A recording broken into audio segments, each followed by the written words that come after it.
I want to give you sort of a overview of the work that have been doing around sexual assault prevention and education, and also the advocacy stuff. I think it's really important for you all to know what those programs are and also how the advocacy piece works, because there might be people that come into the office that are looking for me for just that reason, just because they need to talk with someone about something that's happened to them. And so I want to make sure that you all are aware that can happen and how important it is for you all to be supportive of them when they walk in too. You don't have to like ask a bunch of questions or anything, and none of that has to happen, but just so that you know that like even your just openness to receiving them is going to be helpful for them in their process if they've been through an assault, or if they're going through stalking or dating violence or something like that. Just the openness of the office and you all being there to welcome them and to support them is going to be helpful for them in their process, like really helpful. We know that that's statistically true for people if they get support right in the very beginning of trying to process an assault, or trying to process stalking, or trying to process dating violence. If they get that sort of support and openness from other people that they talk to, the more likely they are going to have a more positive response, basically, a more positive journey basically through that trauma. So it's really important for you all to know that those are the kinds of folks that might just be seeking me out, and your response to them is going to be really important in the office. So yeah, that's some of that. I do have this. Here's a picture of me. Not that you need a picture of me, but that's me. And that's when I had a little bit more hair. Less hair. Sorry. She's like, no, less hair. So I asked if I was blocking her. Oh, sorry. Okay. So part of my life is that I also have metastatic breast cancer. And so, oh gosh. I've had it for quite some time. I've had it for over 10 years. And but just this last year, I started some of that chemo that makes me lose my hair. So I'm actually still in chemo, and I actually go weekly. And so you'll see that I sometimes have different office hours just because I'm either gone or I might be coming in later. It's usually a little bit harder for me in the mornings to kind of get going, and depending on where my pain level is at and stuff. And so I share that with you all just because I feel like I'm going to be working with you a lot, you're going to see me a lot, and I want you to know where I'm at in my life. And also my hair is going to do weird things. Right now it happens to be coming back, even though I'm in chemo currently. And they said that I would not have hair, but I do have some hair, and I definitely have more hair than that picture, I don't know what it'll do. And then next week I'm actually going to go in for a wig consultation, so you might actually see me with hair too, which is a big step because I have avoided getting a wig, but I don't know, I just decided that I would go try it and see what happens. And I have no idea what's going to happen. So you may see me with a wig or you may not, depending on how I feel about it. But that's something new too. So I just feel like it's important so that you all know, I mean, rather than, like question or ask questions, and I'm really good with people coming and talking to me about it, and I'm very open about it. Yeah, it's just part of where I'm at and who I am, and where I'm at right now in my journey, I guess. Although there's lots of memes about calling cancer a journey. It's very interesting, so I don't necessarily think that's good language, but but it's out there. Okay, so that's a little bit about me, and where I am and sort of where this whole thing is going with the Associate Dean of Students for Student Support. And what that's going to look like. You'll be part of that transition for sure. So I also want to introduce that's me. Kat Wright, yeah. And Kat Wright will actually be joining you all in terms of your team as well. And I know it's just a little awkward because we're sort of doing this in September and we didn't really do a lot during August and stuff. But Kat's been the BRAVE coordinator for the last 2 years and will actually graduate this year. So we'll be looking for a new BRAVE coordinator in the spring. But I wanted Kat to be able to say a little bit about why she chose to be the Brave coordinator, why she chose to apply for it, and yeah. So this is Kat Wright. Hi, I'm Kat. I really, to be completely candid with you all, I chose to be Brave coordinator because sexual violence is something that has impacted my life personally in a lot of ways and also has impacted the lives of a lot of my loved ones.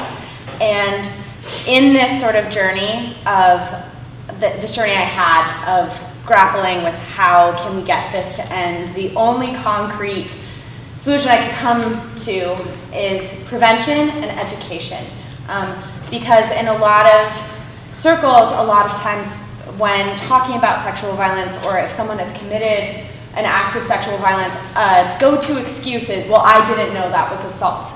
And one of the reasons I wanted to be Brave coordinator is because I want to create a campus in which that's not an excuse anymore. That's part of it. And also to just, yes, advocacy is important, but also prevention is so important so that maybe one day, like, we won't have to put such an emphasis on the advocacy piece of it because it won't be happening as much. Call me freakishly optimistic, but that's why we do this work. And also too, part of the education piece is creating a community that is completely educated on these topics so that we can all hold each other accountable and do so effectively. So yeah, that's just.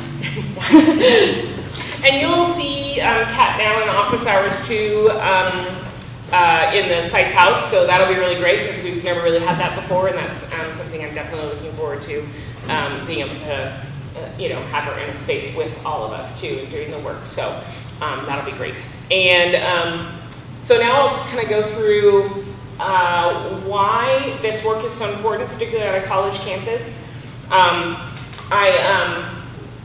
Let's see. I do have a short video, it's about 2 minutes, that I wanted to present. And the reason that I wanted to use this video is because I think it's important for us to understand it's the cost of rape sort of in our society, the ways in which it really does affect us in like monetary ways, in our society as a whole, the victim blaming pieces. It's just a really, it's a really difficult issue, and I think this little short video does show sort of the spectrum of the ways in which it does affect us. And it affects all of us, whether we've been through the trauma or not, and I think that that's really important. The other piece about this video that I think is good for us to think about is oftentimes people who have gone through a sexual assault on a college campus, they often don't come back as students. We often lose them. And so I think that that's something else that is really important for us as a community is how can we not have that happen? How can we have these people remain within our community? And hopefully we can do that because we've done a better job supporting them as they're trying to work through it. So that's the other piece to this is oftentimes the folks that go through this, they don't persist here, and I'd really like to change that if we could. So the video obviously is going to talk about sexual assault. It's and I just it's not very long, but I do think it does a pretty good job of showing some of the ways in which it does affect us as a whole and the overall cost of it. So.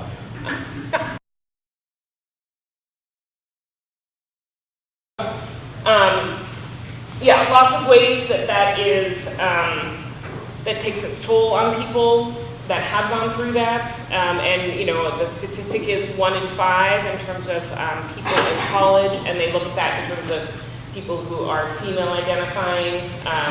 We don't even have statistics on people that might be transgender or LGBTQ. Thinking about men as well in terms of the reporting statistics around that. There's just a lot there that we don't know.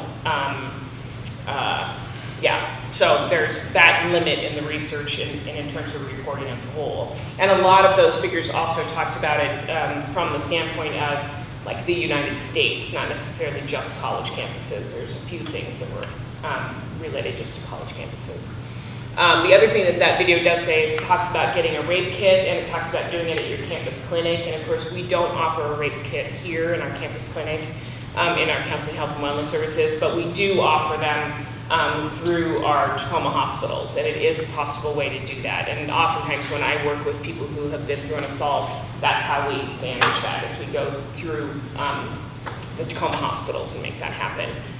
Rebuilding Hope was a really great resource here too, our sexual assault center in Pierce County.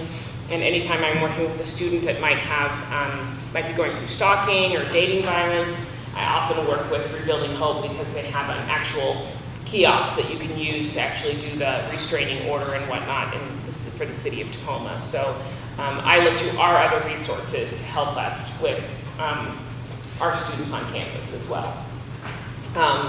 Any questions? Anything come up seeing that video?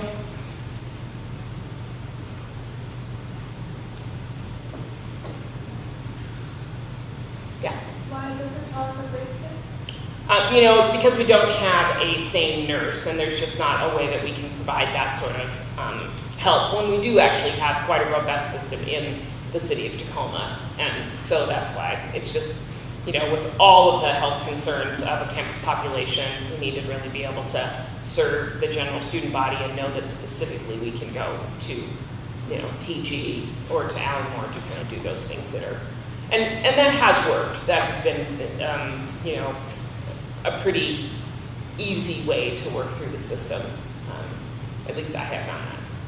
Yeah, but it's just hard, right? Money-wise to be able to do everything. Good question, thank you. We do have in that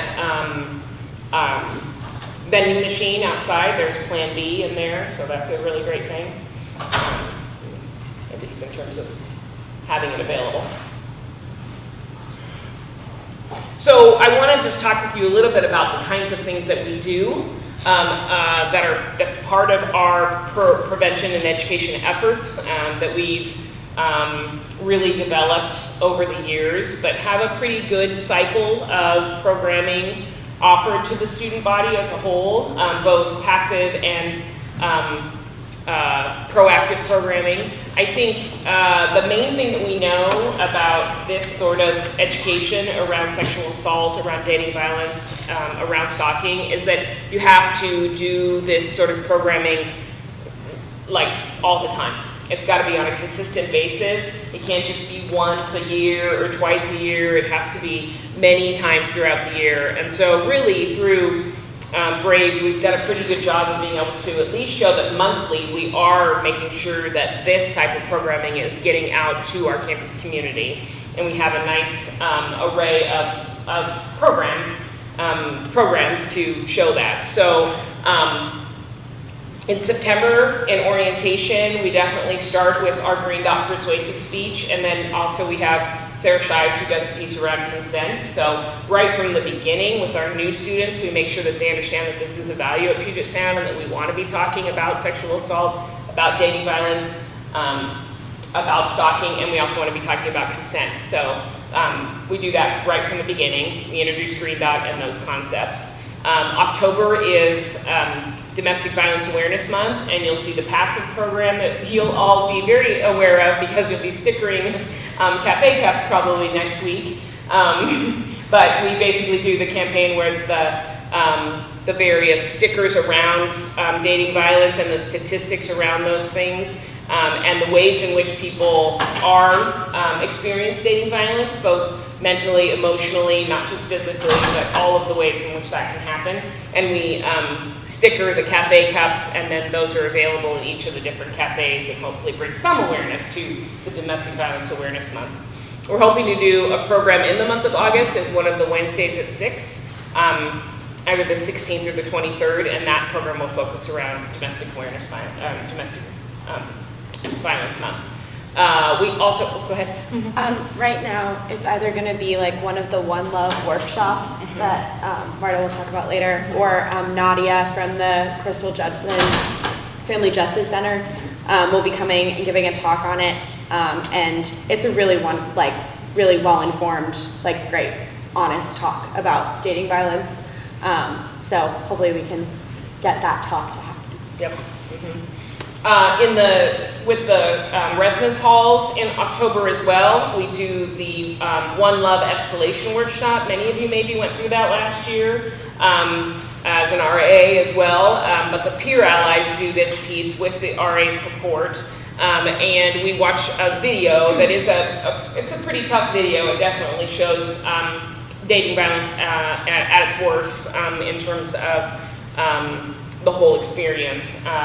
And so we watch that, and then we do small group conversations. The peer allies do small group conversations with the new students as part of the residential curriculum. And that'll happen again this year at the end of October and the beginning of November. So One Love is a group that we have been partnering with for probably the last 3 years, and they have a variety of educational programs around dating violence, essentially. And so they're really helpful in terms of that education.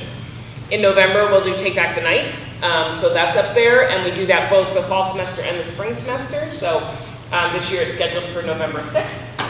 So we hope to get people to come out to that, obviously, and learn about the ways in which sexual assault affects all of us, and then hopefully do some marching and rallying around that as well, Taking Back the Night.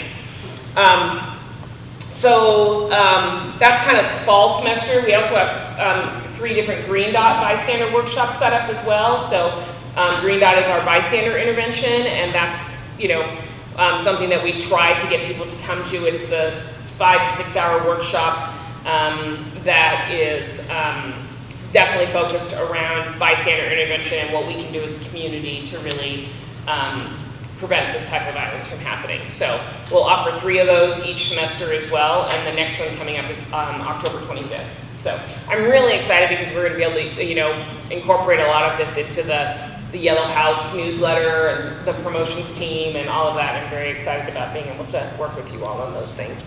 Peer Allies is a group that started probably I think maybe now 7 years ago. We didn't used to have anywhere where people could really go and talk about sexual violence or stalking or dating violence at all. Really the only place they could go was maybe the conduct office.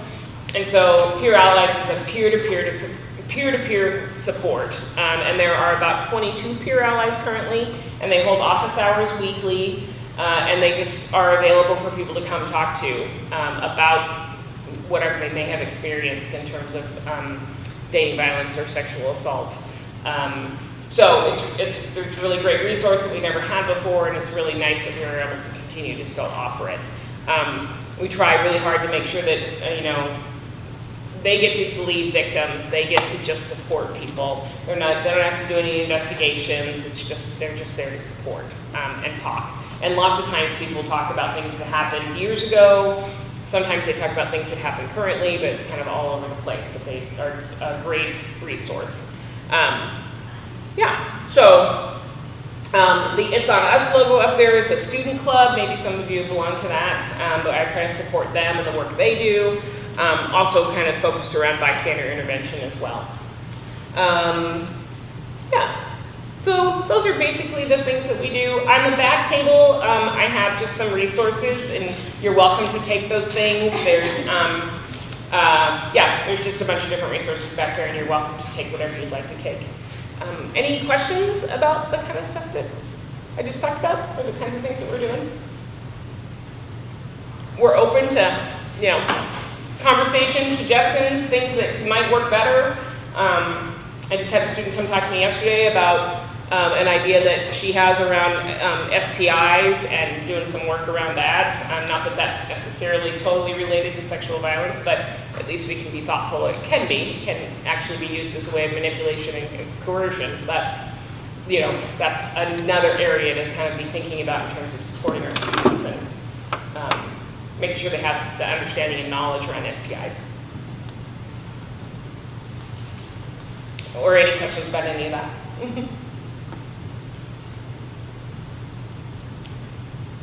All right.